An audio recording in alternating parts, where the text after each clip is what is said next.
अस्सलाम वालेकुम दोस्तों, उम्मीद करता हूँ आप सब ज़बरदस्त होंगे। मैं हूँ शान और आप देख रहे हैं अपना एग्रीकल्चर एंड इंफॉर्मेशन चैनल। दोस्तों, एक बार फिर चीनी की मार्केट में मंदी के बाद फिर से तेज़ी, आंख मचोली का खेल जारी। चीनी की मार्केट में ताज़ातरीन अपडेट क्या है तो वो दोस्तों के साथ शेयर करने वाला हूँ। दोस्तों, चीनी की मार्केट में कल तेज़ी देखने को मिली थी।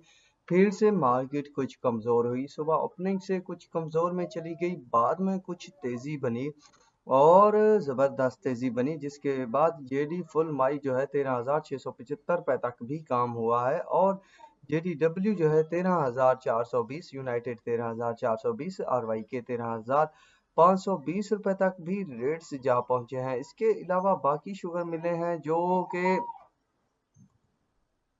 सांगड़ है तो 13,500, मिटियारी है तो 13,550, अलनूर है तो 13,500, खैरपुर 13,500 30 रुपये, रानीपुर 13,500, चश्मा वन 13,700, चश्मा टू 13,680, अलमोइस वन 13,700, अलमोइस टू 13,700, दरिया खान 13,700, चश्मा फुल अप्रैल जो है 13,750 रुपये तक शुगर मार्केट्स में रेट्स चल रहे हैं जिस वक्त ये रिकॉर्डिंग की गई है। बाकी अप डाउन देखने को मिलेगा मार्केट्स में, उस वक्त तक ज़्यादा तेज़ी के चांस नहीं है जब तक कि एक्सपोर्ट की इजाज़त नहीं मिलेगी। एक्सपोर्ट की इजाज़त कब मिलेगी तो इस पर भी एक बड़ी अपडेट आई है, तो वो भी शाम तक दोस्तों के साथ कंफर्म करके शेयर कर दूंगा। तो आप तक के लिए इतना ही काफ़ी है। दुआ में याद रखिएगा। अल्लाह हाफिज़।